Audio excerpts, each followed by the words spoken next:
Good evening and welcome back to ourselves a game here against Naked Duran Breck. What? Makai Duran Breck.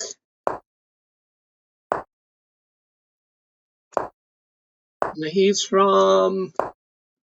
I really have no clue. No clue where he's from, man. I'm gonna say something Asian. Mongolia. I think that's Asianish. Yeah, yeah. Mongolia.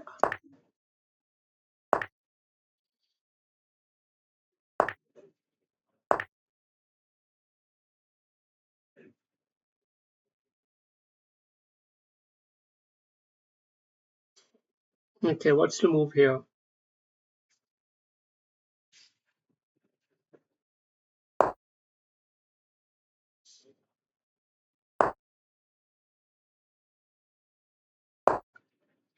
Now let's take like this and come here.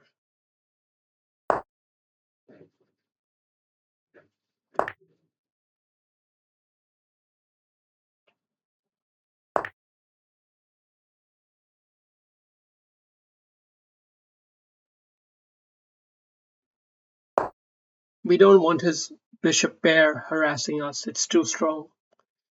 So we would be very happy to get one pair of bishops off the board, but very unlikely that we'll get both off the board.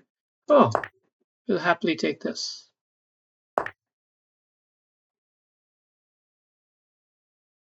Happily take this, and now we don't have to worry about any pawn break type of idea. We're set in our structure. But what we aren't set in is this pawn here, this pawn dilemma. We've got a bit of a pawn dilemma. I think we'll just take a small break, but he has the opportunity to triple down. Tripling down causes some potential problems, but he doesn't triple down. He goes for a more. He doesn't. He doesn't go for the edge. He goes for a smaller edge.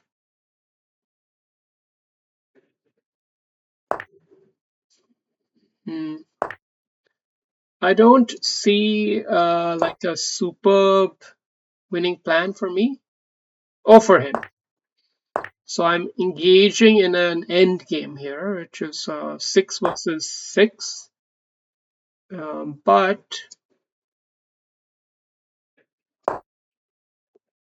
But a lot of pawns on the board, and not necessarily optimal play here. Not necessarily optimal play from him or from us. And I tell you one thing from experience: these end games are very difficult to play for the side without the knight. It can be quite difficult. That being said, what are we really even doing here?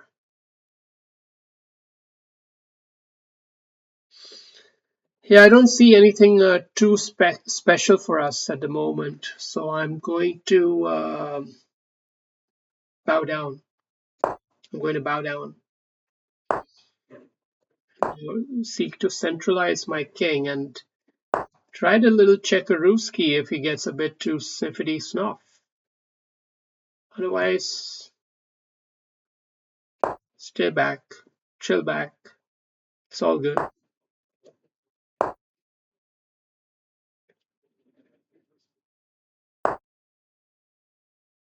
Mm.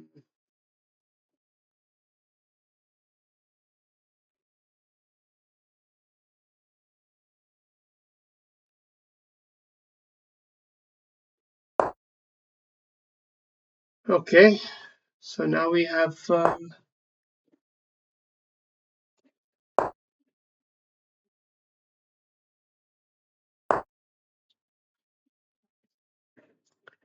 fairly even position. We have to figure out how to untangle this. This is our error. We made an error here in our management of this piece. Perhaps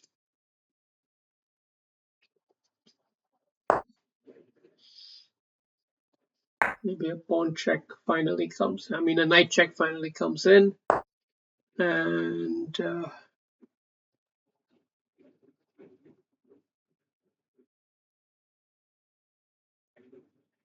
we just try to hold the position, hold the pawns, hold the tension, not try to make too much of an inroad, just try to solve this one little problem in the position, induce him into making that weakening move, and then figure out the plan from there.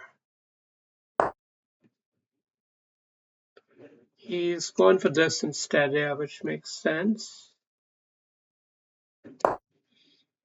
Okay, so we've taken our path here, so to speak. We have to now consider many perspectives. The bishop check is one perspective here, important one.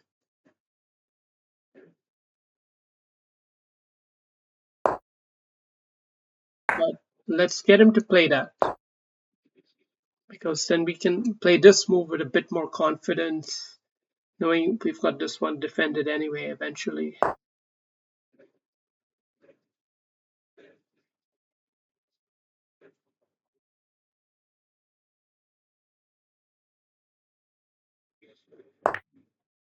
We can still get rid of that liability, and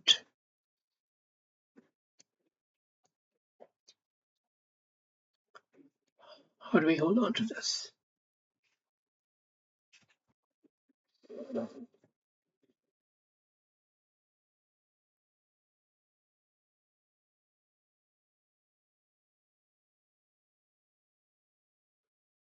Okay, I think this maybe it gives him an inroad, but we have enough of a way back, and he doesn't have further inroads here. And this move allows us to come in with queen, with knight check, not anymore, of course, but now you can put this kind of pressure, which is definitely significant pressure as well. Shit, it's actually very scary pressure. We're going to have to give him that check right away. And okay, let him know that we will come in here. Just going to repeat the position a bit. Beat the position a bit, just try to hold on here.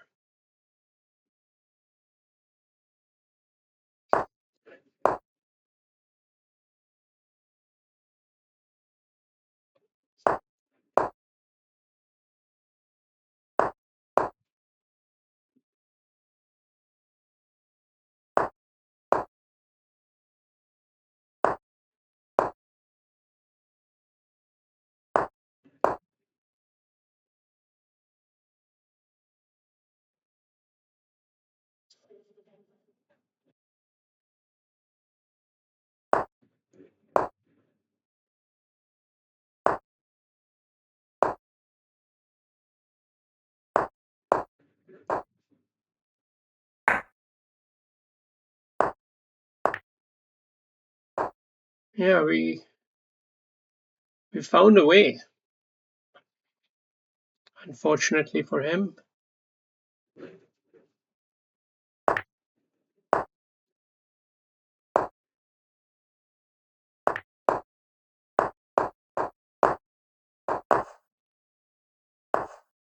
Okay.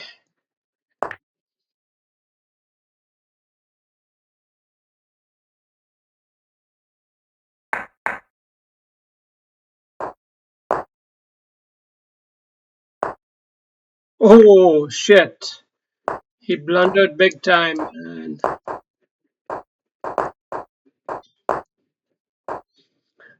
sorry man, sorry, but you blundered big time there. Blundered big time.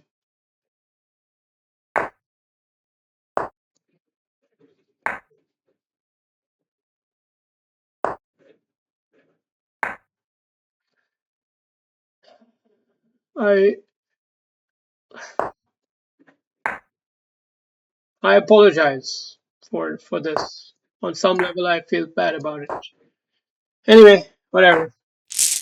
Markidenok played an interesting game there. Let's have a look. What actually even happened? I don't even remember. 83%. It was a tough tussle, and then we just stole the game at the end. Just fucking pulled it away.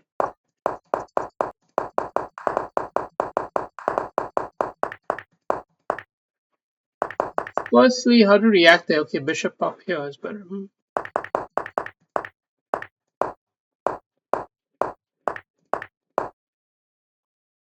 This was a bit easier. The bishop move was a bit easier, but he didn't punish us. This was also a little bit easier, but he didn't punish us.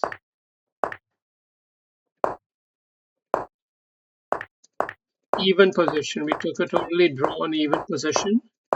We tried to probe around, but I didn't think there was anything really.